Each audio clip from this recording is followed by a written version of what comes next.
देवराज इंद्र, आप इस अवस्था में मात्र आपके अहंकार के कारण है। अहंकार के वश में आकर जो अपमान आपने प्रथम पूज्य देवता विघ्नहर्ता श्री गणेश का किया है वो सर्वथा अनुचित था और इसी कारण आपको यह दंड दिया जाना अति आवश्यक था। मुझे आशा है कि अब संसार ये सदा स्मरण रखेगा, अहंकार ही सबसे बड़ी आत्मघाती शक्ति है।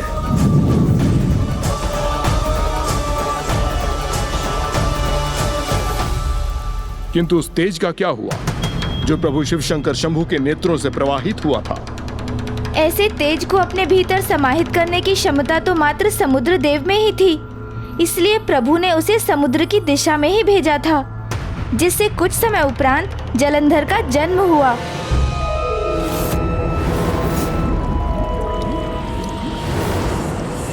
वो एक भिन्न कथा है, किंतु प्रभु अवधूत की इस कथा से उनके द्वारा स्थापित किया गया जीवन सूत्र तो स्पष्ट था कि जो भी व्यक्ति अहंकारवश स्वयं को अत्यंत उच्च समझता है, उसे उतनी ही तीव्रता से अपने घुटनों पर आते हुए देखना पड़ता है।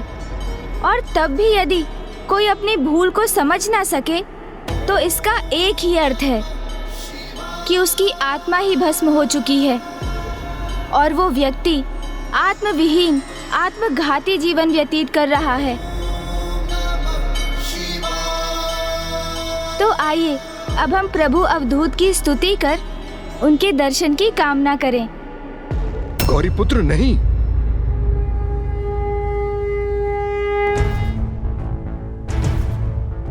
त्र्यंबकं सदाशिवं नमामि हे उमापति जय नीलकंठ जय अनंत नमोस्तुते नमोस्तुते। हो भोलेनाथ भक्त के हो कष्ट से निवारते, ये सृष्टि सारे संकटों से शिव ही है उबारते।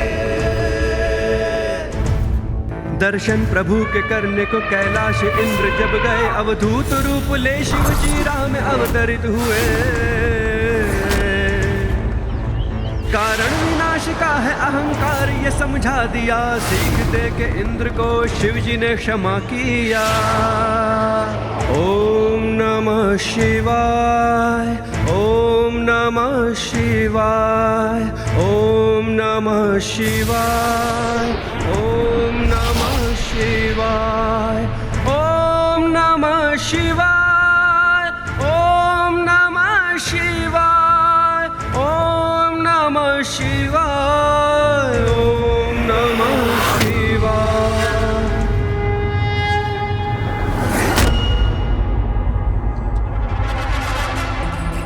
प्रणाम प्रभु। प्रणाम प्रभु। प्रणाम प्रभु। कल्याण हो।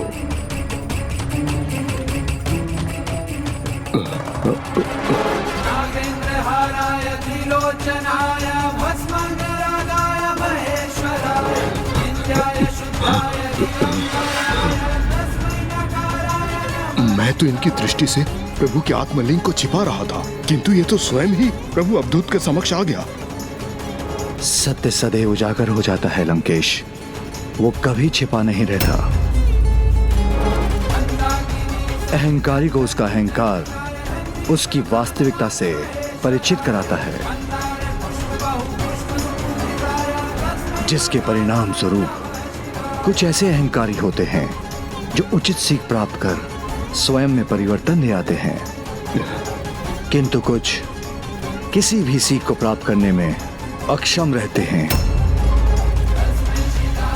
और पूर्ण रूप से स्वयं पर अहंकार का प्रभाव होने देते हैं। और शीघ्र आपको भी दोनों में से किसी एक पथ का चुनाव करना होगा लंकेश।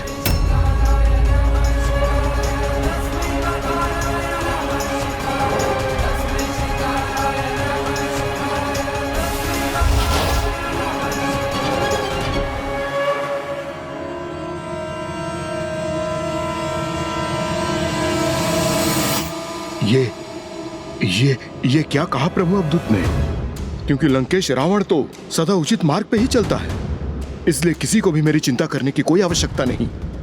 दशानन का अहंकार तो प्रभु के सुझाव को भी नहीं समझना चाहता। क्या हुआ मूषक जी, आपकी इस छोटी सी बुद्धि में प्रभु की इतनी सी ही कथा थी? अथवा आप आगे की भी कथा सुनाएंगे? अभी तो कथा आरंभ ही हुई है लंकेश। अभी तो मेरा भाग आना शेष है। देवराज इंद्र का अहंकार तो प्रभु महादेव ने नष्ट कर ही दिया था और अब पारी थी अन्य देवताओं के अहंकार के टूटने की। किंतु उसके पूर्व मैं आपको इतना बता दूं, किंतु जहाँ इंद्रदेव स्वयं को सर्वाधिक उच्च समझ रहे थे, वही समस्त देवता मेरे प्रभु प्रथम पूज्य गणेश जी को कम ही आंक रहे थे। सभी देवताओं ने सहायता करने से मना कर दिया मूषक जी। अब हम किस प्रकार मामा जी के विवाह का वस्त्र लेकर वहाँ समय पर पहुँचेंगे? प्रभु, देवताओं ने आपके साथ बहुत अनुचित व्यवहार किया।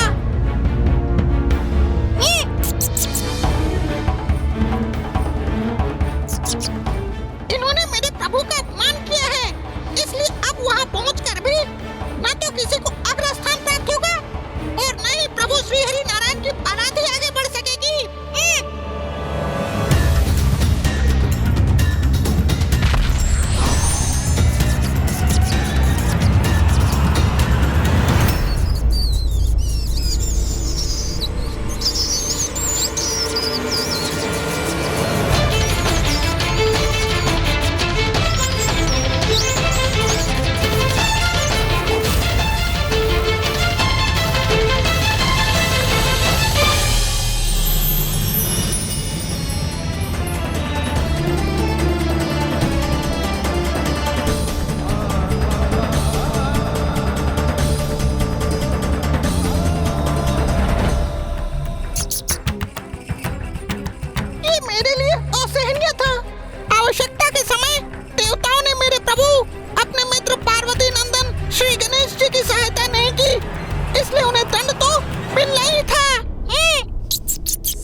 आकार में इतने छोटे होकर भी इतने निर्भय होकर वहां देवताओं को सीख देने के लिए तत्पर थे, और यहाँ एक तुच्छ सर्प से डर गए। आपने सत्य कहा। मैं तो एक साधारण मूषक ही हूँ लंकेश। मेरे साहस का आधार तो मेरे प्रभु श्री गणेश की कृपा ही है। उनके बिना तो मैं कुछ भी नहीं। तो अवश्य इसके पीछे गौरी पुत्र की ही लीला थी, है ना?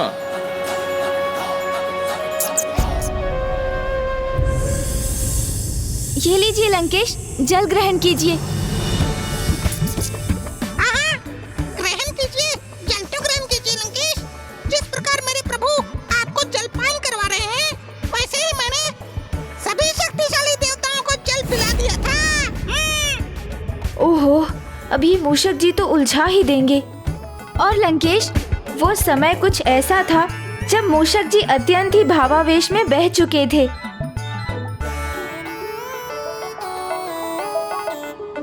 किसी भी सीमा तक जाने के लिए तैयार थे।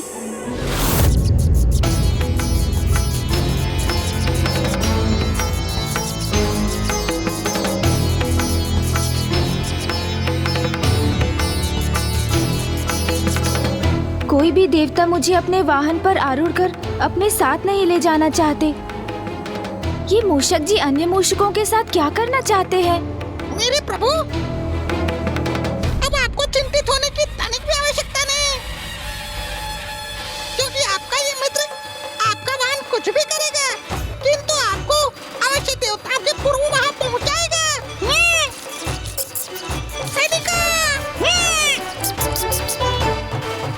सर्वप्रथम प्रथम पूज्य श्री गणेश ही श्री हरि नारायण की बारात में भाग लेने के लिए पहुंचेंगे आज। मूषक जी, अधिक कुछ नहीं। मैं तो मात्र इतना चाहता हूँ कि समय रहते मैं ये वस्त्र मामा जी तक पहुँचा सकूं। हे खुरत गणेश, अर्थात जिनका रथ मूषक है, प्रभु आपको आपका ये रथ ये सारथी कदापि निराश नहीं करेगा।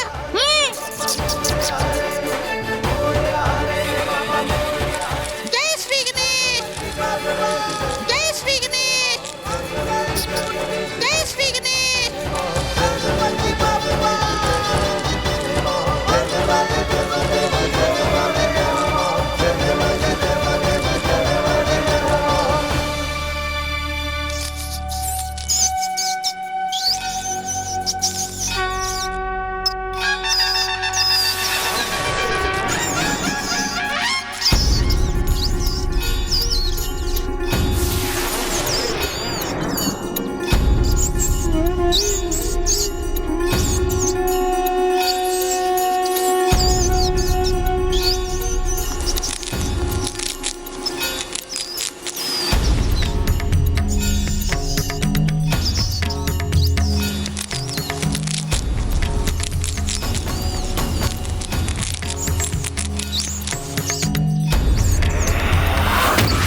सभी देवता अग्रस्थान प्राप्त करने की होड़ में हैं। ये लालसा तो मुझे भी थी,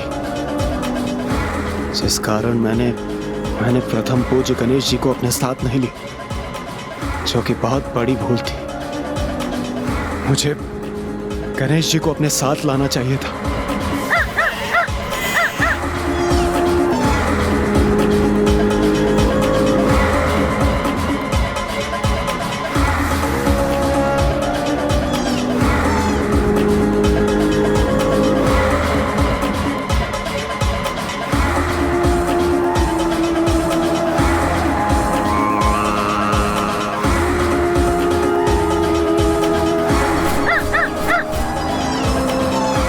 ये तो उचित हुआ जो मैं गणेश जी को अपने साथ लाने पर विवश नहीं हुआ, अन्यथा मैं सभी देवताओं से पिछड़ जाता।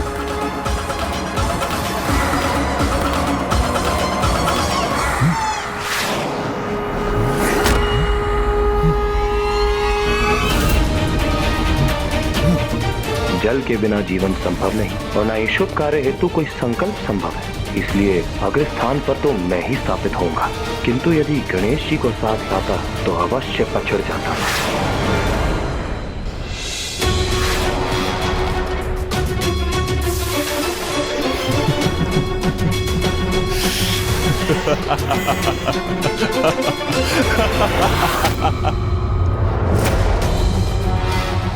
चंद्र के बिना रात्रि में प्रकाश नहीं होता, सागर के जल में संतुलन नहीं रहता, इसलिए अग्रस्थान तो मेरा ही होना चाहिए। किंतु यदि गणेश जी मेरे साथ होते तो मैं अवश्य पिछड़ जाता।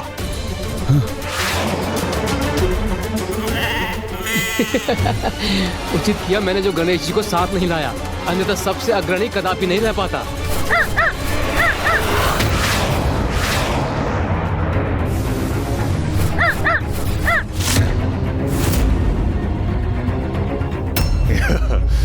मैं यम जीवन और मृत्यु का निर्धारक हूं, तो अग्रस्थान पर मुझे ही होना चाहिए, और इसी कारणवश मैं गणेश जी को वहीं छोड़कर आगे बढ़ गया।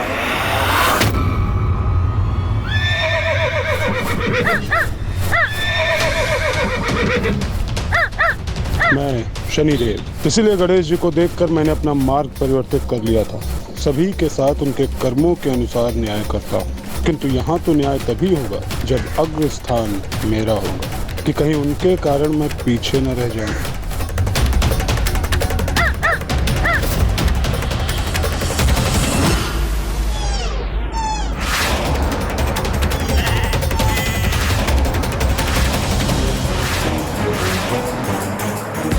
इन सभी देवताओं से भी जो दोष हो रहा है, कहीं उसका भी परिणाम वैसा ना हो जैसा मेरा हुआ। अपने अहंकारवश मैंने प्रभु अवधूत का अपमान किया,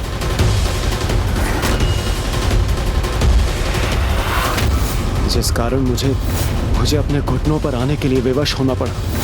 नहीं, मुझे देवताओं को सावधान करना होगा। रावत,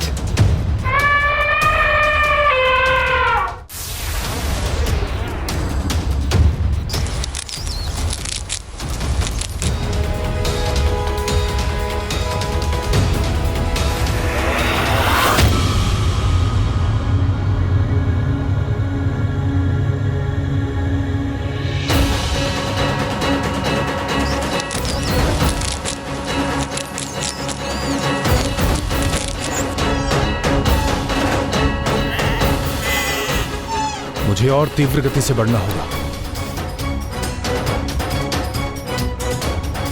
वायुदेव मुझसे आगे रहे, ये उचित नहीं है। मैं अपनी गति और बढ़ा दूंगा।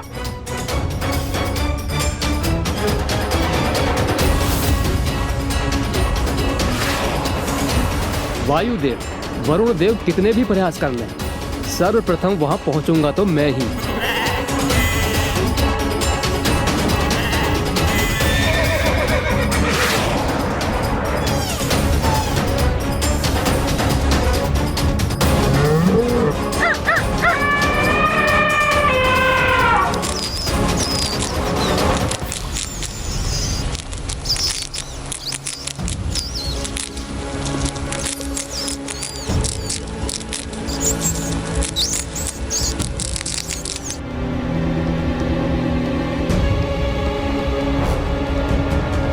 दी।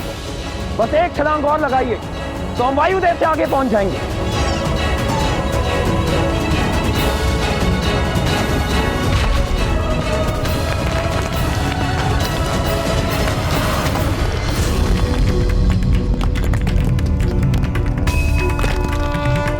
वायुदेव से आगे निकलने की भूल की ना आपने वरुण देव, उसी का ऐसा भीषण परिणाम हुआ है।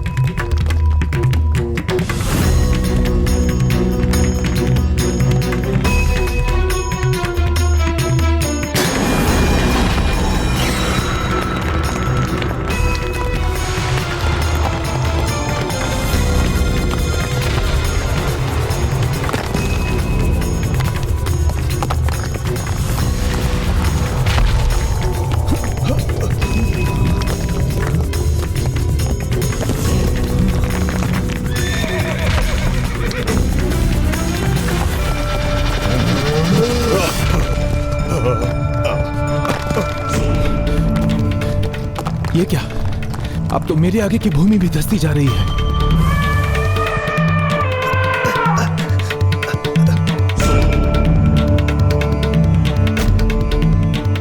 ये क्या? ये धरती यहां धंस क्यों रही?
समस्त देवता भूमि में कैसे धंस गए? किसने उत्पन्न की है ये बाधा हमारे मार्ग में?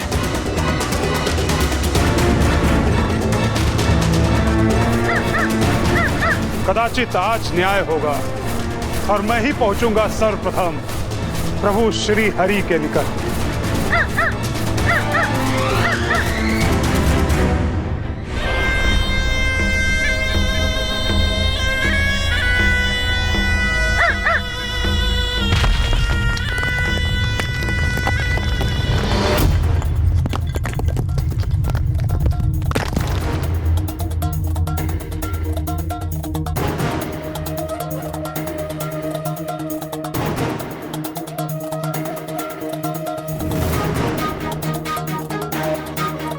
मैं अकेला नहीं, अन्य सभी देवता तो पूर्व से ही धसे हुए हैं। हाँ, और अचानक यहाँ भूमि को क्या हो गया? हम सभी भूमि के भीतर कैसे धंस गए? और हमारे अस्त्र आदि, हमारी संपूर्ण सज्जा, वो कैसे अस्त व्यस्त हो गई?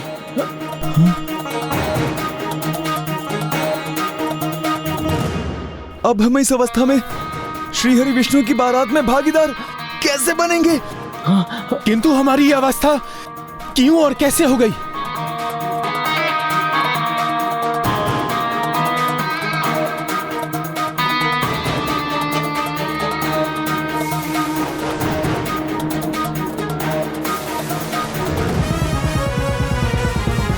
मेरी मूसक सेना ने देवताओं को उचित सीख दे दी है। अब वो कभी मेरे प्रभु का अनादर नहीं करेंगे। अब उन्हें आभास होगा कि प्रथम पूज्य श्री गणेश जी का अनादर करके उन्होंने कितनी भारी भूल की है।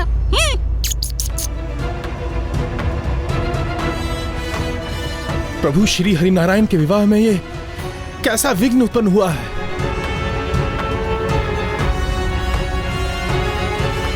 स्वयं को एक दूसरे से अधिक सुंदर प्रदर्शित करने की स्पर्धा में और अग्रस्थान प्राप्त करने की लालसा में हमने इस अग्रस्थान के वास्तविक अधिकारी विघ्नहर्ता प्रथम पूज्य गणेश जी को ही अपने साथ नहीं लिया। हमारे मार्ग में ऐसे विघ्न उत्पन्न होना तो स्वाभाविक ही था।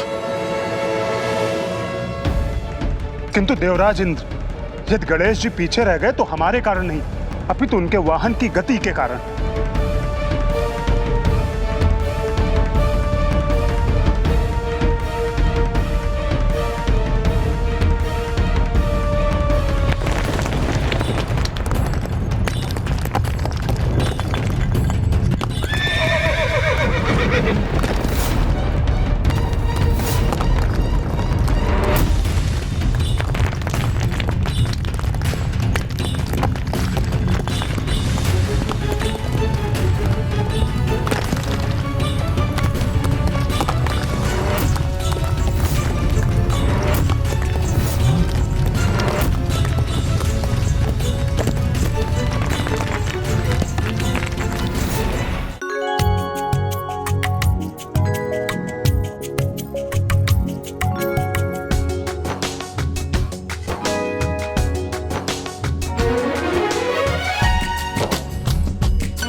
देवियों, बाहर तो समस्त व्यवस्थाएं संपूर्ण हो गई हैं। हाँ देवी शची, यहाँ भी सारी व्यवस्था और सज्जा पूर्ण हो चुकी है। अब तो बस मात्र देवी लक्ष्मी का सज्जित होना शेष है। ज्ञात नहीं वो कहाँ है। बारात भी अब पहुँचने ही वाली है। देवी सची, इंद्रदेव तो इंद्रलोक से प्रस्थान कर गए थे ना? देवराज इंद्र, आप भी मुझे अपने वाहन ऐरावत जी पर अपने साथ ले चलिए ना। पार्वती नंदन, आपको अपने साथ ले चलने का स्थान कहाँ है मेरे पास? और वैसे भी देवराज इंद्र हूँ मैं, और मेरा वाहन कोई सार्वजनिक वाहन नहीं है। ऐरावत,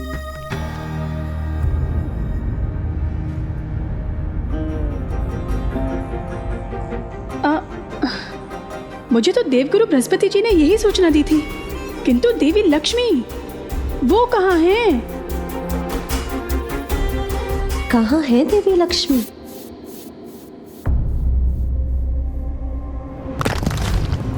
प्रभु श्री हरिनारायण तो अपने रथ पर आरूढ़ नहीं है, तो फिर वो कहाँ है?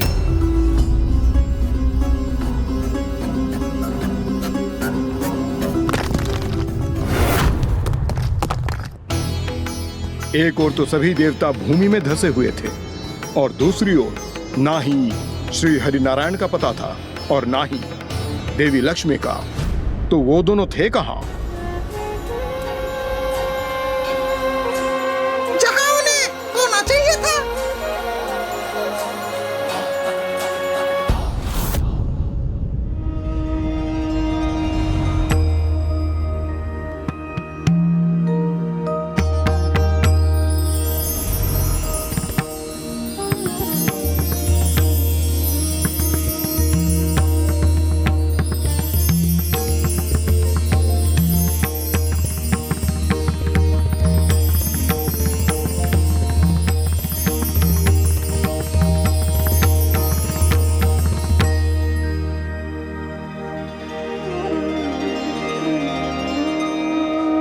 आपका आवाहन और आपकी पूजा किए बिना मैं अपने विवाह हेतु बारात लेकर कैसे प्रस्थान कर सकता हूं?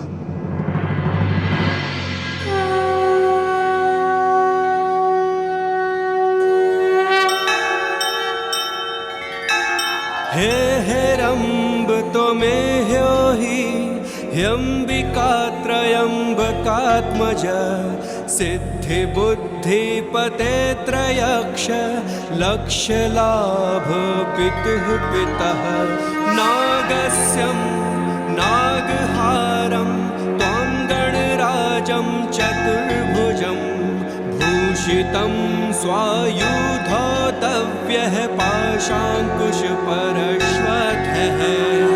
आवाहयामि पूजार्थं रक्षार्थं च मम कृतः इह गत्य गृहाण त्वं पूजां यागं च रक्ष मे। श्री हरिनारायण रथ पर आरूढ़ होने के पूर्व प्रथम पूज्य गणेश जी का आवाहन कर रहे हैं। और हम उन्हीं विघ्नहर्ता गणेश को पीछे छोड़ें।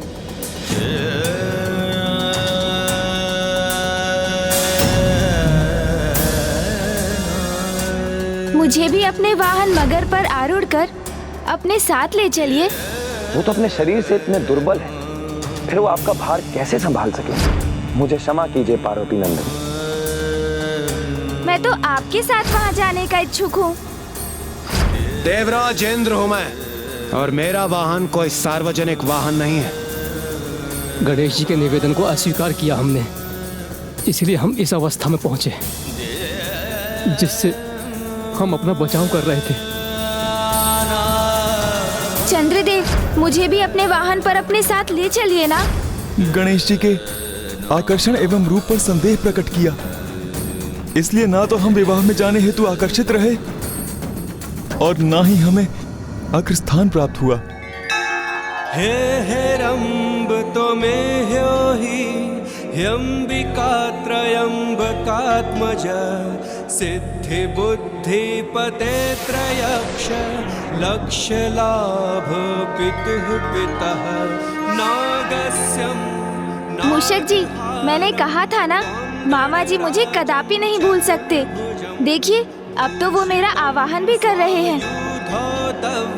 पाशांकुश परश्वतः आवाहयामि पूजार्थम रक्षार्थम च। और वो अकेले ही नहीं, मुझे आभास हो रहा है जैसे माता लक्ष्मी भी आवाहन कर रही है मेरा। पूजाम यागम च रक्ष मे। फिर तो ये एक नवीन चिंता का कारण प्रकट हो गया। क्योंकि प्रभु, एक तो सभी को सद्बुद्धि प्राप्त हो गई है, देवता भी आवाज का आवाहन कर रहे हैं। हे रंब तो में ह्योहि। अब इस दुविधा को कैसे सुलझाएंगे आप? कैसी दुविधा मूषक जी? कि सर्वप्रथम आप किसके सम्मुख जाएंगे? वहाँ उलझे हुए देवताओं के, माता लक्ष्मी के, अथवा प्रभु श्री हरि नारायण के? मेरी जिज्ञासा शांत कीजिए ना प्रभु, बताइए ना, किसके सम्मुख जाएंगे आप? पाशांकुश परश्वतः आवाहयामि पूजार्थम रक्षार्थम च मम। सहिताय श्री महागणाधिपतये नमः आवाहयामि स्थापयामि।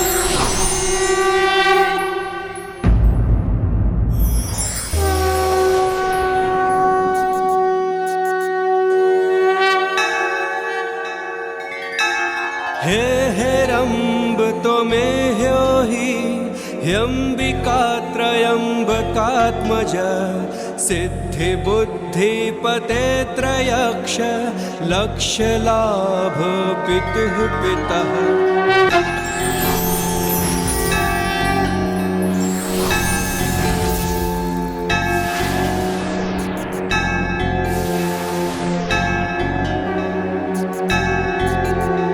नागस्यं नागहारं त्वां गणराजं चतुर्भुजं भूषितं स्वायुधोतव्यः पाशांकुश परश्वतः आवाहयामि पूजार्थं रक्षार्थं च मम पितः।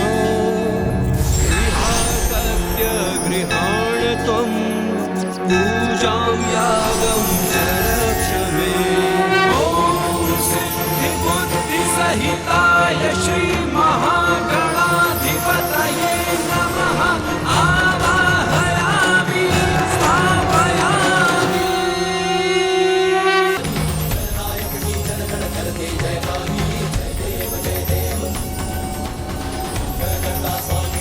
हे विघ्नहर्ता, मुझे अग्र देने की अनुमति दीजिए।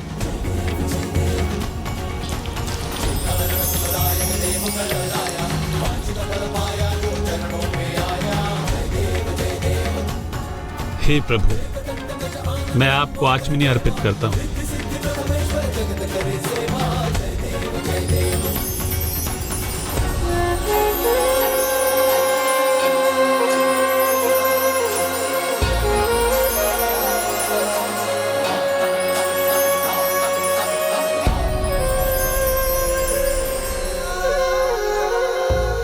पावन मूर्ति, इसे स्नान रूप में स्वीकार कीजिए।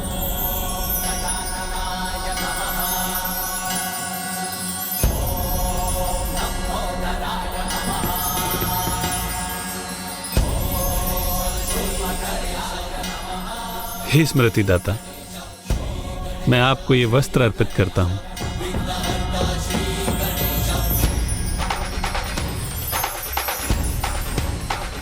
हे ज्ञानमूर्ति, यज्ञोपवीत स्वीकार कीजिए।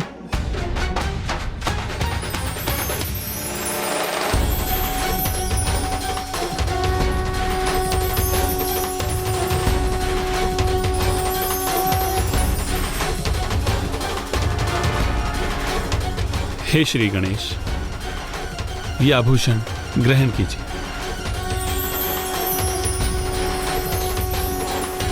गंध अर्पण हेतु मैं आपको चंदन लेप प्रस्तुत करती हूँ।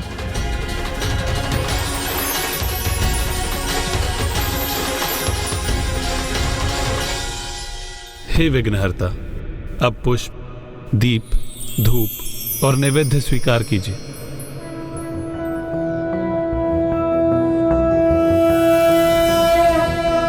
प्रणम्यं शिरसा देव गौरीपुत्रं विनायकं भक्तावासं स्मर नित्यम् आयुः कामार्थसिद्धये।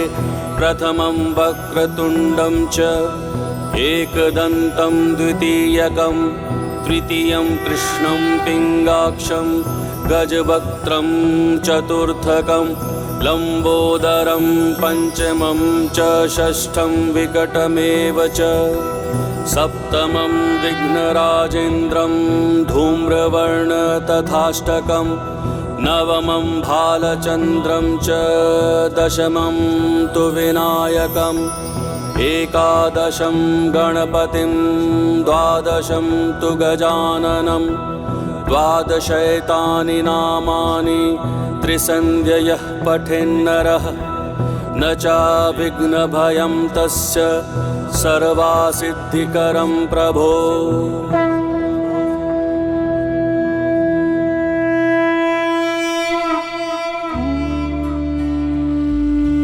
ओम सुखाय नमः। ओम गजकर्णाय नमः। ओम कपिलाय नमः। ओम विकटाय नमः। ओम विघ्ननाशाय नमः। ओम विघ्ननाशाय नमः। ओम विघ्ननाशाय नमः। ओम विनायकाय नमः।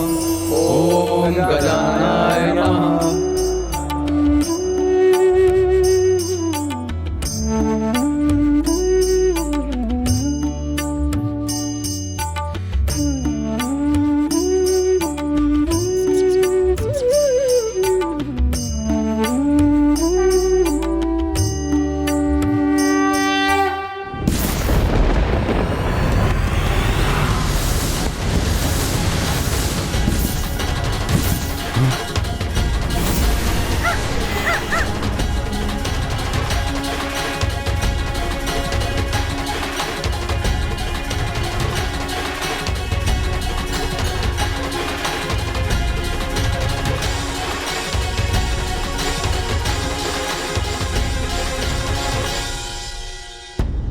आपका कोटि कोटि धन्यवाद प्रथम पूज्य गणेश जी।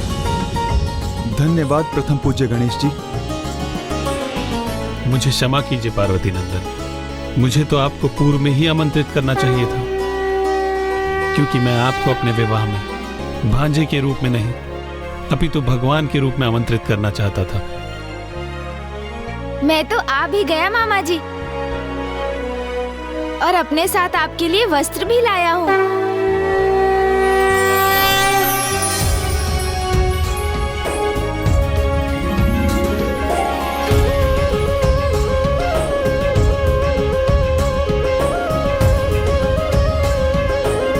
तो यहाँ हैं आप।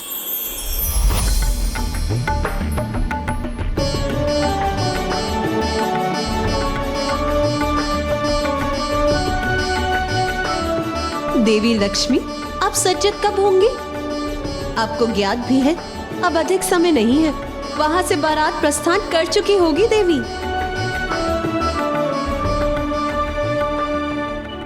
अब जो गणेश जी की पूजा संपन्न हो गई है, तो मैं भी सज्जित होने के लिए तैयार हूँ। आइए देवी, अब चलिए भी।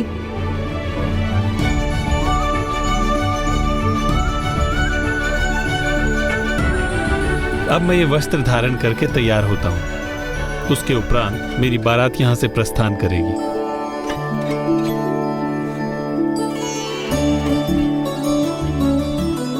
प्रणाम श्री हरि।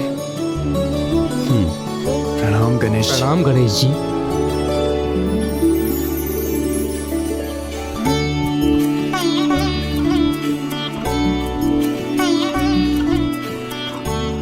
अब तो आप सभी देवता समझ गए होंगे कि मात्र विवाह की विधि में नहीं, अपितु सभी विधियों में सर्वप्रथम स्थान मात्र गणेश का ही है।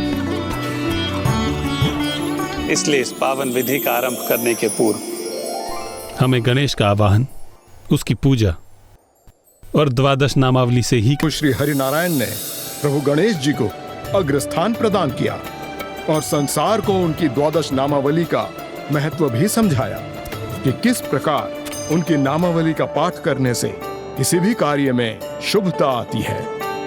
इतना ही नहीं, इसके उपरांत प्रभु की बारात एक नवीन ऊर्जा के साथ आरंभ हुई और प्रभु गणेश जी को तो प्रभु श्री हरिनारायण के रथ पर भी अग्रस्थान प्राप्त था।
अनूठा सौंदर्य और अनुपम आकर्षण है आपके सौंदर्य में देवी लक्ष्मी।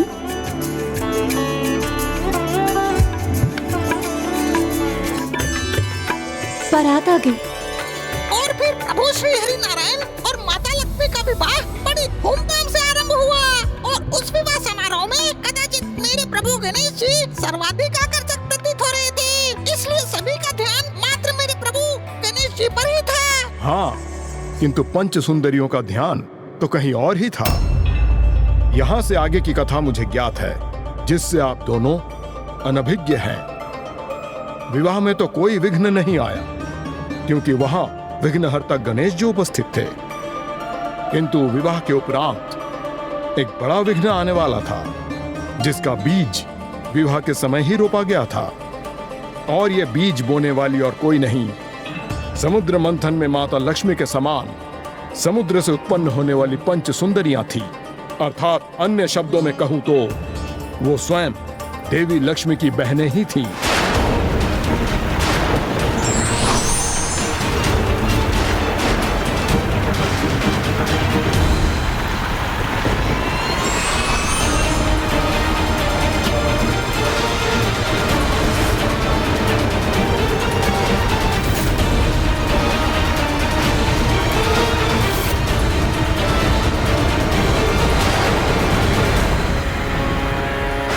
अद्वितीय व्यक्तित्व और इनकी दिव्यता, इनका अद्भुत तेज, अत्यंत मनमोहक है इनका सुंदर रूप। हम तो इन पर ही मोहित हैं।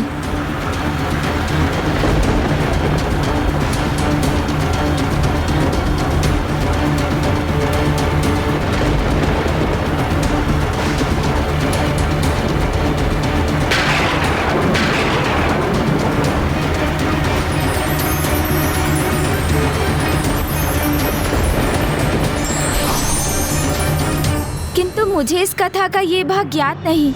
किंतु मुझे तो है, और मैं आपको यह कथा सुनाने के लिए तत्पर भी हूं। पंच सुंदरियां पूर्व में ही श्री हरि नारायण पे मोहित थीं, किंतु जब बारात का आगमन हुआ तो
सौभाग्य देवी लक्ष्मी को नहीं, हमें मिलना चाहिए था।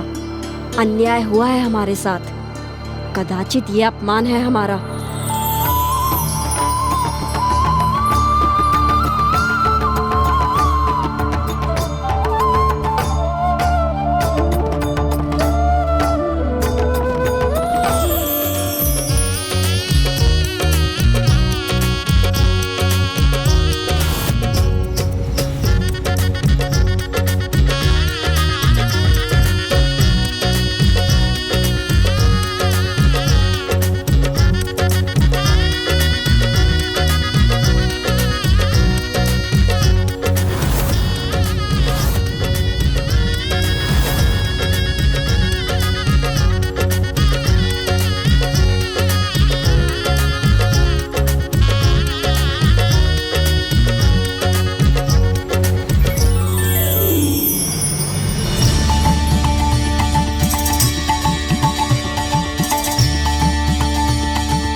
ऐसा क्या विशेष है इन देवी लक्ष्मी में जो श्री हरि नारायण उन्हें प्राप्त हो रहे, हमें नहीं?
श्री लक्ष्मी नारायण की जय। श्री लक्ष्मी नारायण की जय। श्री लक्ष्मी नारायण की जय। श्री लक्ष्मी नारायण की जय। श्री लक्ष्मी नारायण की जय। श्री लक्ष्मी नारायण की जय।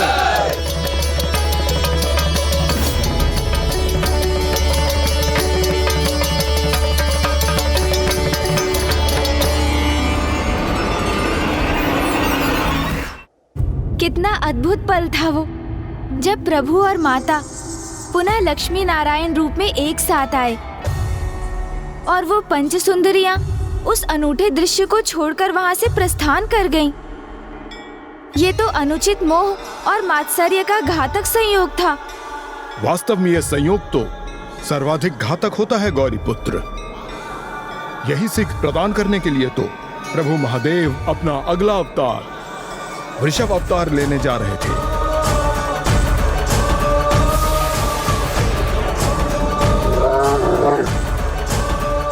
अर्थात प्रभु महादेव ने अपना अगला अवतार जगत को ये सीख देने के लिए लिया था कि जब मोह सीमा से अधिक बढ़ जाता है तो वो मात्सर्य को जन्म देता है और मात्सर्य विनाश को।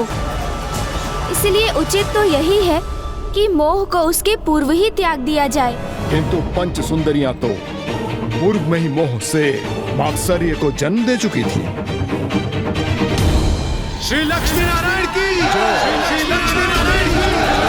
श्री लक्ष्मी नारायण की जय। श्री लक्ष्मी नारायण की जय। श्री लक्ष्मी नारायण की जय। श्री लक्ष्मी नारायण की जय। श्री लक्ष्मी नारायण की जय। श्री लक्ष्मी नारायण की जय। श्री लक्ष्मी नारायण की जय। श्री लक्ष्मी नारायण की जय। श्री लक्ष्मी नारायण की जय। श्री लक्ष्मी नारायण की जय। श्री लक्ष्मी नारायण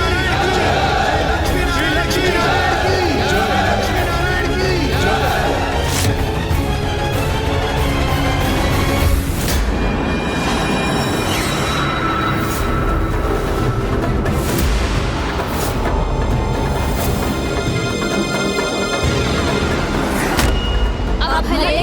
कुछ भी गुनाह न करना पड़े, हम प्रण नहीं हैं। श्री हरि नारायण देवी लक्ष्मी को भूलकर हमारे हो जाएंगे। हम श्री हरि नारायण को विवश कर देंगे। हम श्री हरि नारायण को विवश कर देंगे। हम श्री हरि नारायण को विवश कर देंगे।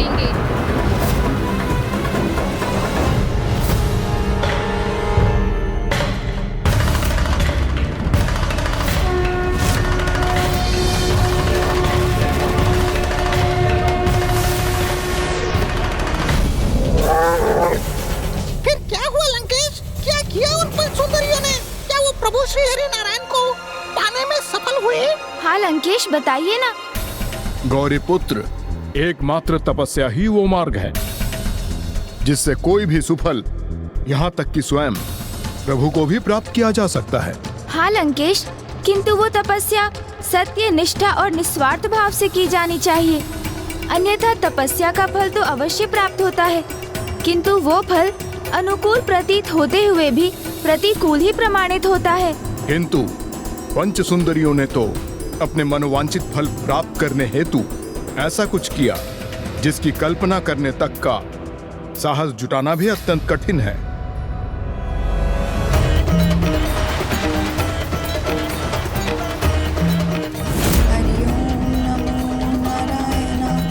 हरि ओम नमो नारायण, हरि ओम नमो नारायण, हरि ओम नमो नारायण, हरि ओम नमो नारायण, हरि ओम नमो नारायण।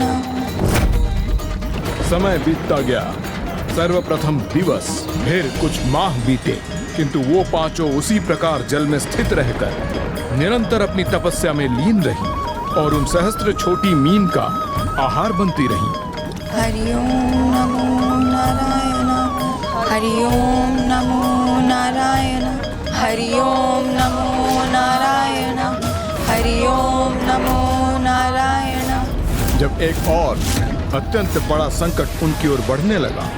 हरि ओम नमो नारायण, हरि ओम नमो नारायण, हरि ओम नमो नारायण, हरि ओम नमो नारायण, हरि ओम नमो नारायण, हरि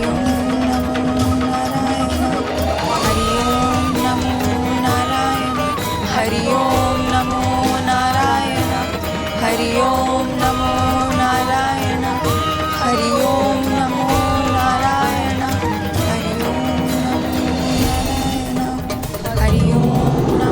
नारायण, हरि ओम नमो नारायण, हरि ओम नमो नारायण, हरि ओम नमो नारायण।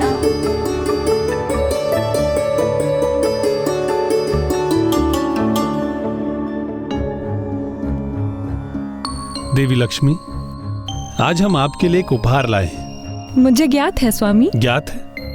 किंतु आपको कैसे ज्ञात है?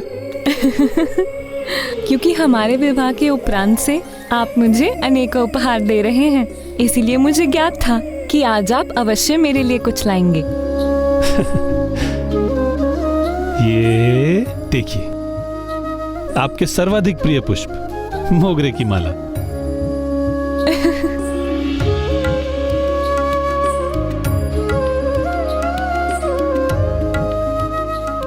और मैं भी आपके सर्वाधिक प्रिय पारिजात पुष्पों की माला लाई हूँ आपके लिए। धन्यवाद प्रिय।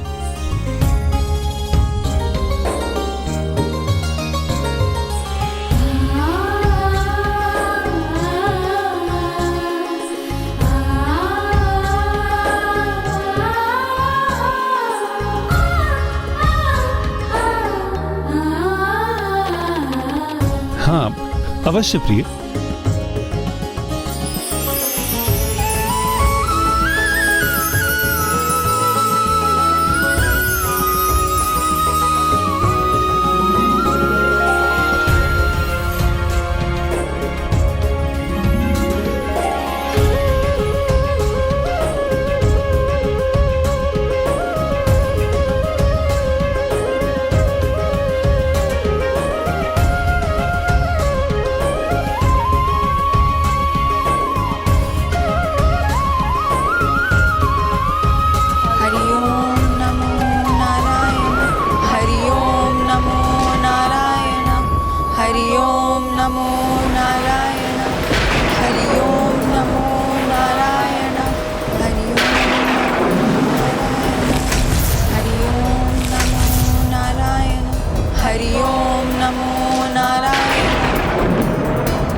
क्या हुआ प्रभु? क्या आपका कोई संकट का आभास हो रहा है? नहीं देवी लक्ष्मी, संकट तो नहीं, ये तो मात्र कुछ भक्तों की तपस्या का प्रभाव। इसमें आपके भक्तों का कोई दोष नहीं है। जगत के पालनहार श्री हरि नारायण के दर्शन सरलता से कहाँ प्राप्त होते हैं। अब मुझे ही देख लीजिए, आपका सानिध्य प्राप्त होने के लिए मैंने आपकी तपस्या की और समुद्र मंथन की प्रतीक्षा भी की। अब तो मेरी एकमात्र कामना सदैव आपके साथ रहने की है। अब हम एक दूसरे से कोई भी अलग नहीं कर सकता। हरि ओम नमो नारायण हरि ओम नमो नारायण हरि ओम नमो नारायण। एक ओर जहां देवी लक्ष्मी किसी भावी आशंका से आश्वस्त थीं, वहीं दूसरी ओर इस मध्य पंच सुंदरियों का घोर तप भी भीषण एवं प्रचंड हो चुका था। अब देवी लक्ष्मी और श्री हरिनारायण का गांव निकट था।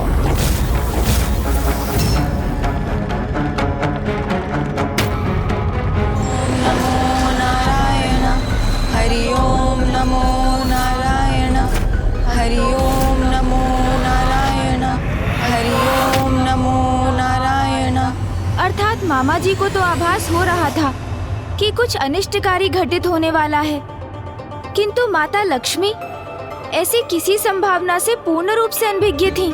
हाँ गौरी पुत्र, देवी लक्ष्मी तो इस विचार से निश्चिंत थी कि अब उनके श्री हरि नारायण को उनसे दूर कोई नहीं कर सकता, किंतु उन्हें कहां ज्ञात था कि एक महाकपट योजना का भी आरंभ हो चुका था।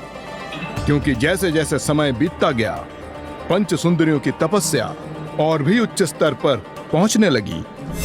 उनकी संयुक्त तपोशक्ति अब विकराल रूप लेने लगी। हरि ओम नमो नारायण हरि ओम नमो नारायण हरि ओम नमो नारायण हरि ओम नमो नारायण हरि ओम नमो नारायण। ये कौन भक्तिन है आपकी प्रभु जो इतनी घोर तपस्या कर रही है? हरि ओम नमो नारायण हरि ओम नमो नारायण हरि ओम नमो नारायण। इनकी तपोशक्ति से तो संपूर्ण वैकुंठ ही अस्थिर हो रहा है।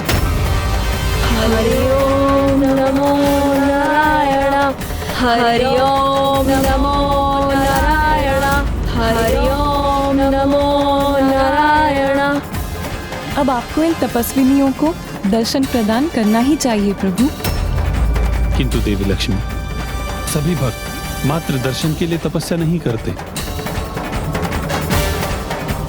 कुछ वरदान के भी लालसिक होते हैं। तो फिर इसमें अनुचित क्या है प्रभु? वैसे भी आप दया निधान हैं, करुणामयी हैं, तो फिर आप उन्हें उनके मनोवांछित वरदान क्यों प्रदान नहीं कर देते? पूर्ण कर दीजिए इतनी कठोर तप करने वाली भक्तिनियों की मनोकामना।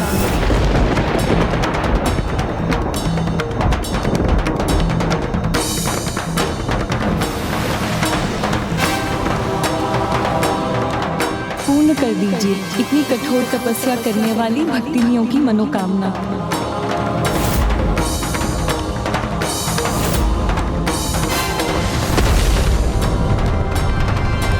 ये तो उनकी तपोशक्ति के परिणाम का ही उदाहरण है प्रभु। यदि समय रहते ही आपने उन्हें दर्शन प्रदान नहीं किए तो समस्त सृष्टि संकट में आ जाएगी।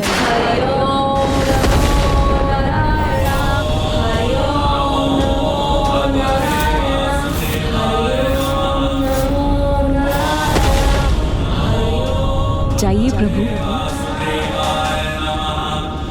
उन्हें उनके तप के फल स्वरूप वरदान प्रदान कीजिए, पूर्ण कर दीजिए उनकी मनोकामनाएं।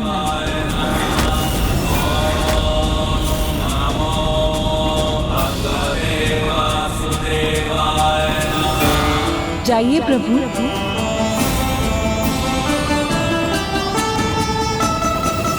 प्रिय, आपको ज्ञात नहीं है कि आप मुझे कहाँ जाने के लिए कह रही हैं और वहाँ पहुँचने के पश्चात परिणाम क्या होगा? मुझे ज्ञात है प्रभु, किंतु यदि उनकी तपोशक्ति का प्रभाव न रुका तो समस्त सृष्टि भवंडर में समाहित हो जाएगी।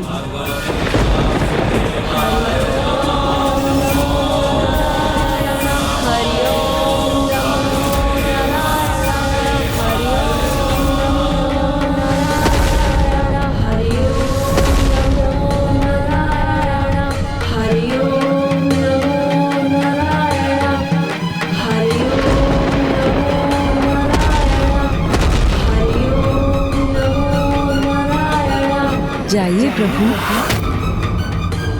जाइए प्रभु।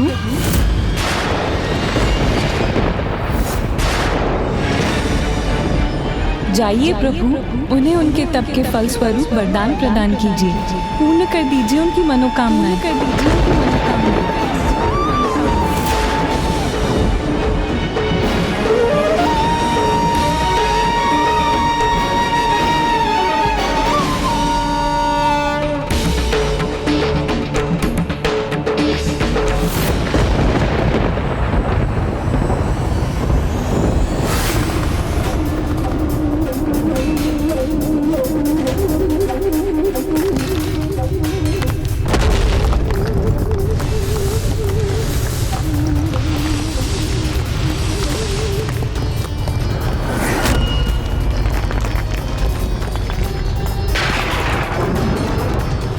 कैसी भयावनी ध्वनि है ये, जैसे कैलाश भी कंपित हो उठा है।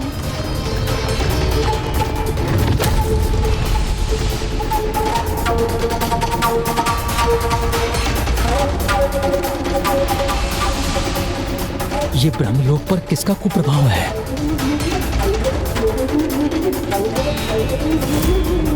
जाइए प्रभु, उन्हें उनके तप के फल स्वरूप वरदान प्रदान कीजिए, पूर्ण कर दीजिए उनकी मनोकामनाएं।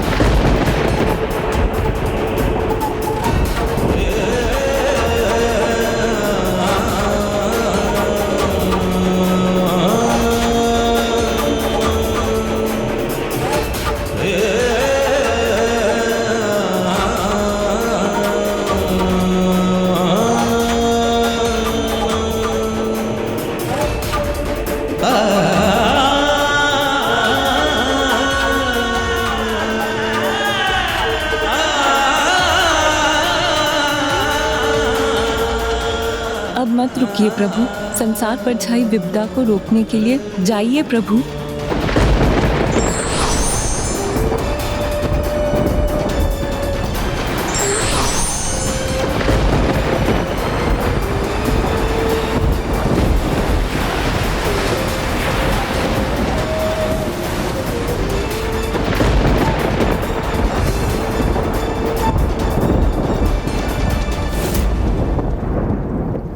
देवी लक्ष्मी को तो धीरज धारण कर सर्वप्रथम नारायण को अपनी बात कहने का पूर्ण अवसर प्रदान करना चाहिए था, और उसके उपरांत ही स्वयं कुछ कहना चाहिए था, क्योंकि संकट का आभास हो तो बहुत धैर्य और सावधानी से कहने, सुनने और विचार करने के बाद ही किसी समाधान की ओर बढ़ना चाहिए।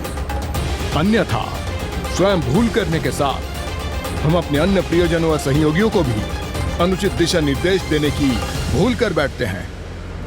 किंतु यहाँ तो जगत कल्याण के प्रति माता की निष्ठा और परोपकार की भावना के कारण ही तो उन्होंने ऐसा कहा था।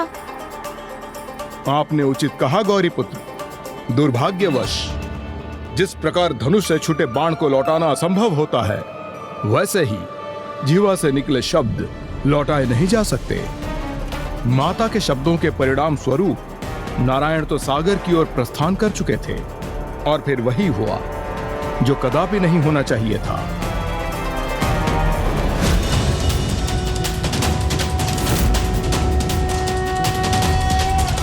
शांताकारं भुजगशयनं पद्मनाभं सुरेशं विश्वाकारं गगनसदृशं मेघवर्णं लक्ष्मीकान्तं कमलनयनं।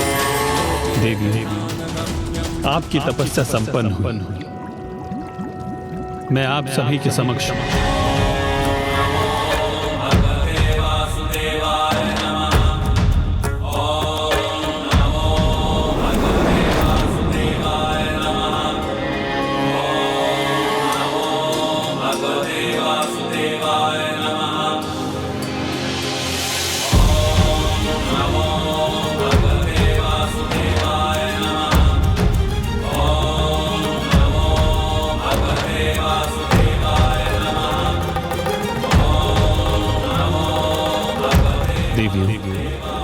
आप सभी की कठोर तपस्या पूर्ण हुई।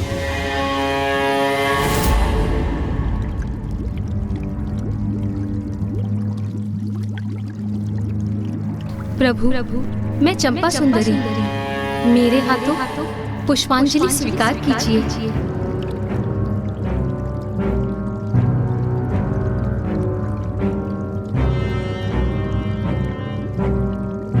लता सुंदरी का प्रणाम स्वीकार कीजिए प्रभु।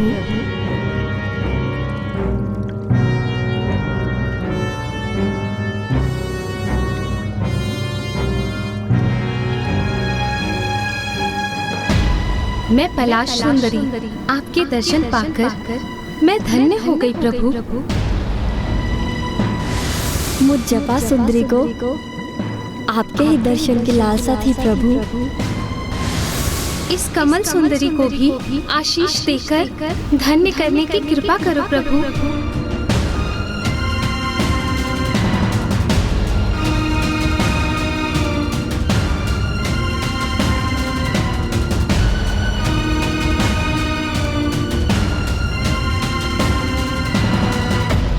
आप सभी का कल्याण हो। मैं आप पांचों की तपस्या से अत्यंत प्रसन्न हूं। हे महातेजस्वी अति मनोहर प्रभु, आपके दर्शन तो हमें सर्वाधिक सुख प्रदान करते हैं, तो आप हमारी एक ही इच्छा पूर्ण करने का वरदान दीजिए। प्रभु, हम सभी की तो यही इच्छा है कि आप हमारे ही हो जाए, कि आप हमारे ही हो जाए।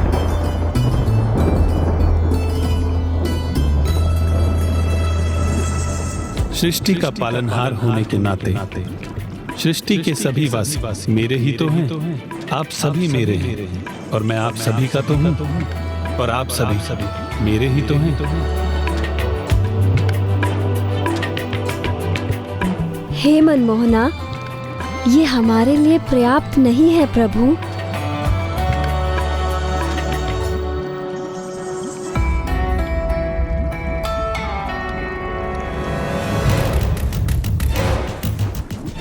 हम आपके साथ भक्त और भगवान के संबंध की परिधि से आगे एक विशेष संबंध स्थापित करना चाहते हैं। एक ऐसा विशेष संबंध चाहिए हमें जो परस्पर प्रेम और श्रद्धा पर आधारित हो। हमें परस्पर आकर्षण और अनुराग पर आधारित बंधन चाहिए। हमें वो संबंध चाहिए प्रभु जिससे जगत हमें आपके अर्धांगिनियों के रूप में स्वीकार करे, जिससे जगत हमें आपके अर्धांगिनियों के रूप में स्वीकार करे। हे हमारे हृदय पर आधिपत्य स्थापित करने वाले प्रभु, हमें अपनी पत्नियों के रूप में स्वीकार कीजिए। हमारे साथ यही इस सागर तल के नीचे पाताल में वास कीजिए। सभी से संबंध विच्छेद कर लीजिए, जिससे कोई भी आपको यहाँ ढूंढने में समर्थ ना हो सके। भुला दीजिए सभी को, देवी लक्ष्मी को भी, देवी लक्ष्मी को भी, देवी लक्ष्मी को भी।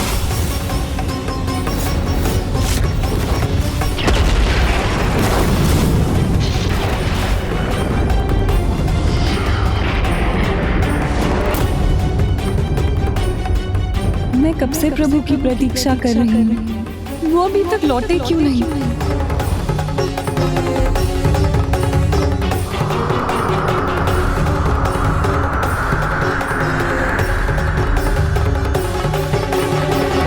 अब तो मेरी चिंता और बढ़ती जा रही है।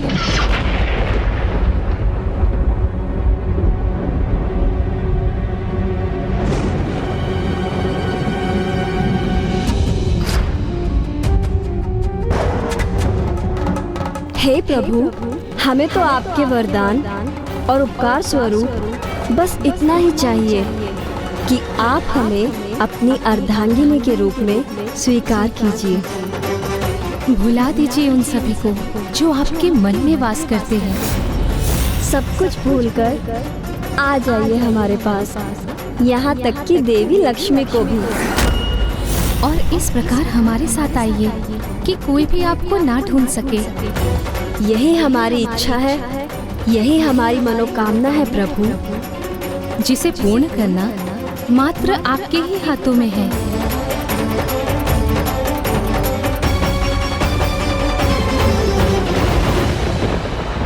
उन्हें उनका मनोवांछित वरदान प्रदान कर दीजिए। पूर्ण कर दीजिए इतनी कठोर तपस्या करने वाली भक्तिनों की मनोकामना। सब कुछ भूलकर हमें स्वीकार कीजिए प्रभु। सभी का परित्याग कर हमारे निकट आइए प्रभु, अन्यथा हमारे प्राण ही ले लीजिए आप। जाइए प्रभु, यही हमारी इच्छा है, यही हमारी मनोकामना है प्रभु। पूर्ण कर लीजिए इतनी कठोर तपस्या करने वाली भक्तिनों की मनोकामना। सब कुछ भूल कर आ जाइए हमारे पास। यहाँ तक कि देवी लक्ष्मी, यहाँ तक कि देवी लक्ष्मी की मनोकामना है। जाइए प्रभु, जाइए प्रभु, जाइए प्रभु।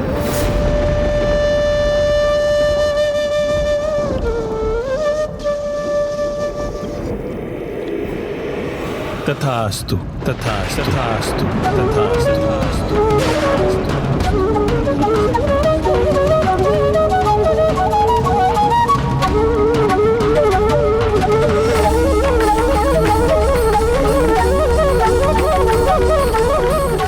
ये कैसा अशुभ संकेत है?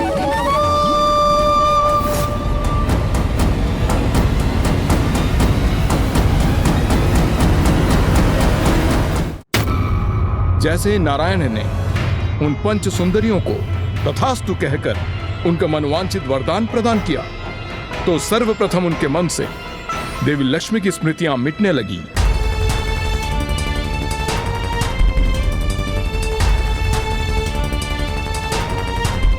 मुझे इनकी मनोकामना पूर्ण करने हेतु सब कुछ भुलाना होगा प्रिय।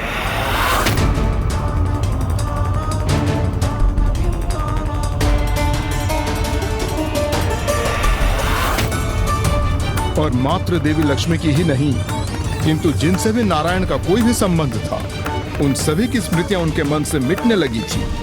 यहां तक कि नारायण के आराध्य प्रभु शिव शंकर शंभु की स्मृति भी।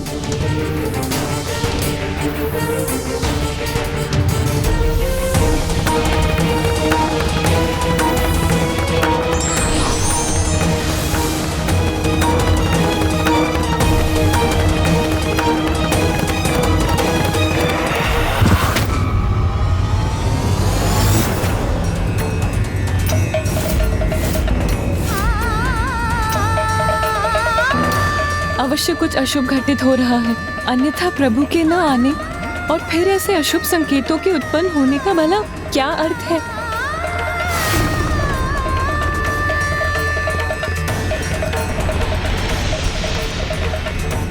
और जब सभी स्मृतियां मिट गई, तो मात्र वो पंच सुंदरियां ही नारायण की स्मृतियों में शेष रह गई। इस प्रकार पूर्ण विचार के उपरांत योजना अनुसार वरदान मांगा था उन पंच सुंदरियों ने कि जो सदैव सभी को छलते हैं, उन्हीं नारायण को छल लिया उन्होंने।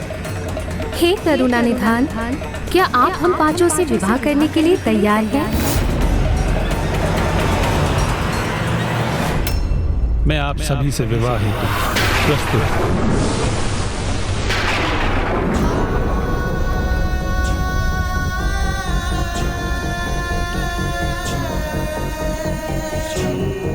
स्वामी द्वारा प्रदान की गई पुष्प की माला भी टूट गई।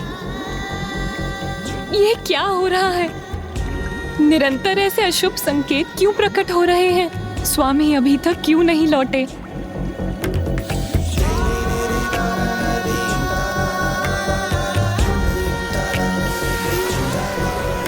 स्वामी के द्वारा उपहार स्वरूप मुझे प्रदान किए ये पुष्प मुझसे दूर क्यों उड़े जा रहे हैं? जाइए प्रभु, जाइए प्रभु।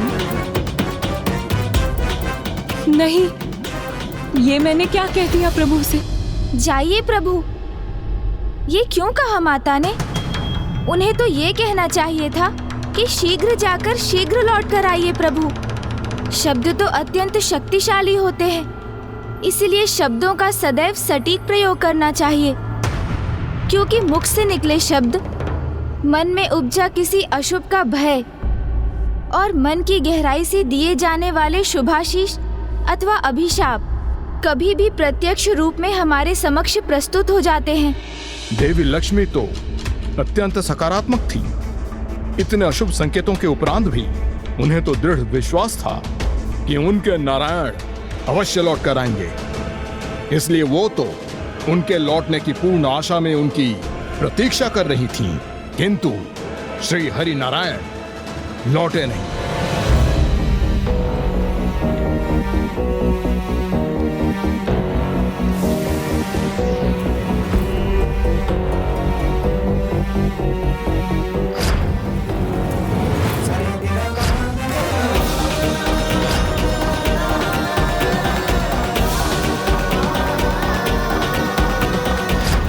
प्रभु प्रभु आप लौट आए। नहीं, प्रभु तो अभी भी नहीं आए। मुझे ज्ञात है कि अपने भक्तों को दिए वरदान के कारण ही आप कहीं स्थित होने पे विवश हुए हैं, किंतु मुझे पूर्ण विश्वास है कि आप शीघ्र ही मेरे निकट लौट आएंगे। मेरा साथ प्राप्त करने हेतु आपने मंदार पर्वत के भार को अपने पिष्ट पर सहा था। मुझे अपने निकट लौटाने के लिए हर संभव प्रयास किया आपने, और अभी भी आप मुझसे दूर कदापि नहीं रह सकेंगे। इसीलिए आप अवश्य लौटेंगे प्रभु, मेरे अपनी अर्धांगिनी के निकट। देवी लक्ष्मी तो इस विश्वास के साथ प्रतीक्षा में थीं कि प्रभु अवश्य लौटेंगे, किंतु नारायण की अनुपस्थिति का कुप्रभाव देवताओं और समस्त सृष्टि के लिए चिंता का विषय बन गया था। हाँ लंकेश, पालनहार प्रभु श्री नारायण के बिना तो संपूर्ण सृष्टि के पालन में अवरोध अवश्य उत्पन्न हुआ होगा।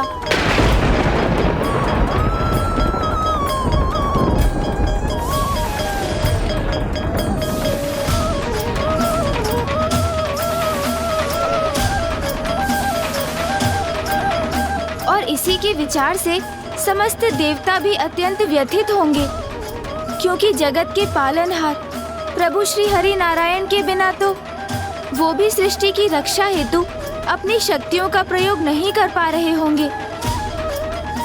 श्री हरि नारायण, प्रभु श्री हरि नारायण, हे श्री हरि, कहाँ हैं आप?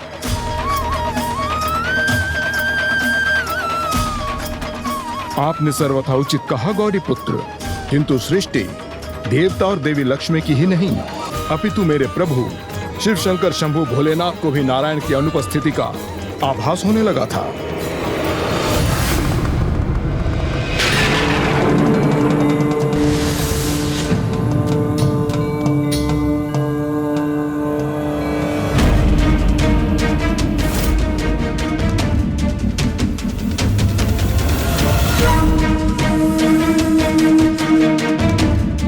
स्वामी, ऐसा तो पूर्व में कभी भी नहीं हुआ।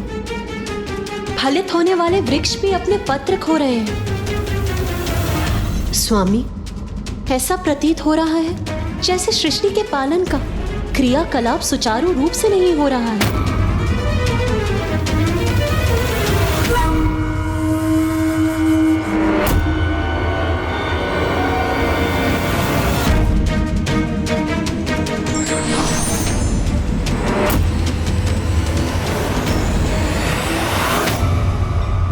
जब सृष्टि के पालनहार ही अनुपस्थित हो तो उसका पालन कैसे होगा?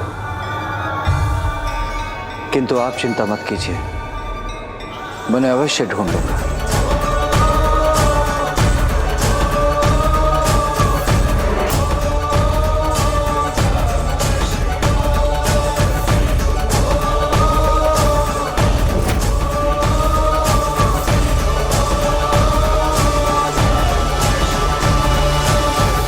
और प्रभु तत्काल नारायण को ढूंढने के लिए प्रस्थान कर गए। एक ओर तो नारायण की अनुपस्थिति अपार कष्ट का कारण बन रही थी, तो दूसरी ओर पंच सुंदरियां उन्हें पाकर भी अपनी चिंता से मुक्त नहीं हुई थीं। वो तो इसीलिए भय और संशय भरा जीवन व्यतीत कर रही थीं कि कहीं एक दिवस उनके नारायण उनका त्याग कर पाताल से प्रस्थान न कर जाएं। जब हम किसी को अनुचित उपाय से प्राप्त करते हैं तो उन्हें खोने का भय तो सदैव हमारे साथ रहता है। हाँ गौरी पुत्र, किंतु उन पांचों का नारायण के प्रति मोह और देवी लक्ष्मी के प्रति ईर्ष्या का भाव इतना अधिक दृढ़ था कि उन्होंने आपके मामा जी को एक अन्य बंधन में बांधने का निर्णय ले लिया, जिससे वो भूलकर भी देवी लक्ष्मी के निकट लौटने में असमर्थ हो जाए।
हम सभी आपके लिए उपहार लाई हैं प्रभु, जिसका निर्माण हमने स्वयं ही किया है आपके लिए प्रभु।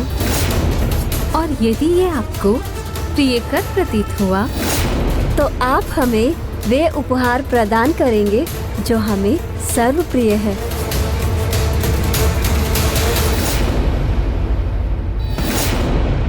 किंतु आप ये तो बताइए कि आप मेरे लिए उपहार क्या लाई हैं? अवश्य प्रभु, किंतु उससे पूर्व आपको हमें वचन देना होगा कि हम जो भी आपसे मांगेंगे आपको वो हमें अवश्य ही देना होगा।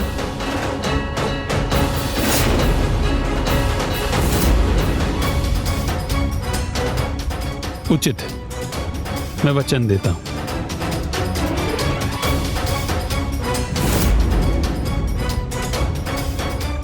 ये लीजिए आपका सर्वाधिक प्रिय मिष्ठान।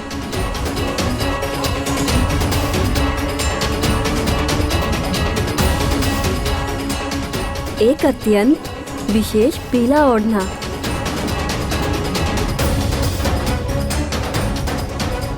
आपका सर्वाधिक प्रिय भुजबंद। आपका सर्वाधिक प्रिय बहुमूल्य नगों से उत्पन्न इस कलात्मक आभूषण को स्वीकार कीजिए प्रभु।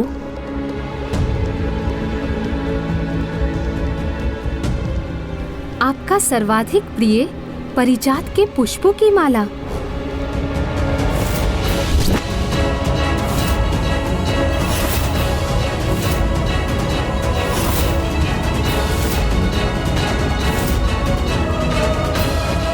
हे प्रभु, हमने जो उपहार आपको प्रस्तुत किए हैं क्या वो आपको भा रहे हैं? हाँ, बहुत ही भाव रहे हैं। आपका सर्वाधिक प्रिय प्रभु।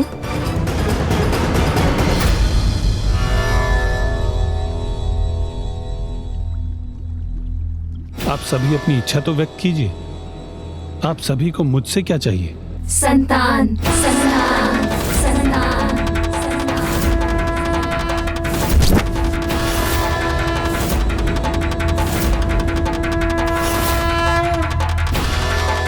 आपने हमें वचन दिया है प्रभु, अब आप उसे भुला नहीं सकते। आपको हमारी इच्छा पूर्ण करनी ही होगी। किंतु देवी, संतान प्राप्ति हेतु ये शुभ वेला नहीं। वेला कुवेला हमें कुछ ज्ञात नहीं है प्रभु। हमें तो मात्र इतना ज्ञात है प्रभु कि आपसे हमें जो संतान प्राप्त होगी वो अशुभ कदापि नहीं हो सकती। ना ही वो स्वयं बुरी हो सकती है और ना ही उनके साथ कुछ बुरा हो सकता है।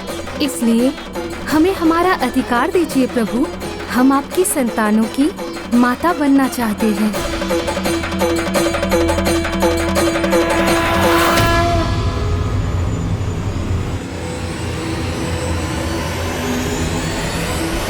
फिर क्या हुआ लंकेश? विवश होकर श्री हरि नारायण को इन पंच सुंदरियों के हट के समक्ष झुकना ही पड़ा। माता लक्ष्मी ने प्रभु के वचन नहीं सुने और उन्हें वियोग के कष्ट का सामना करना पड़ा। और पंच सुंदरियों ने श्री हरि नारायण को अनसुना किया तो उन्हें नारायण अंश से संतानों की प्राप्ति तो हुई, किंतु शांताकारं भुजगशयनं पद्मनाभं सुरेशं आकारं गगनसदृशं मेघवर्णं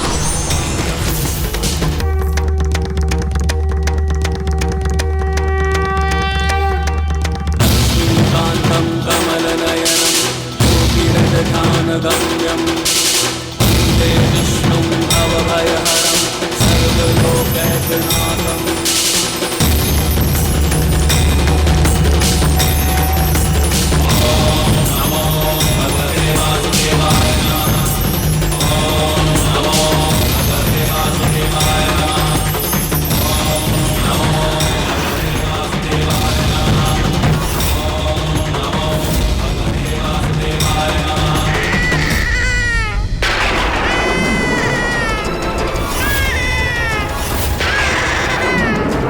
शिशु के रुदन का स्वर क्यों और कहां से आ रहा है अकस्मात? क्या हो रहा है ये? अब मेरे लिए आपकी प्रतीक्षा करना कठिन है स्वामी, लौट आइए।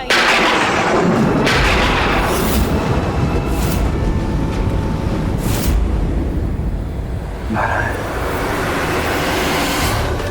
नारायण।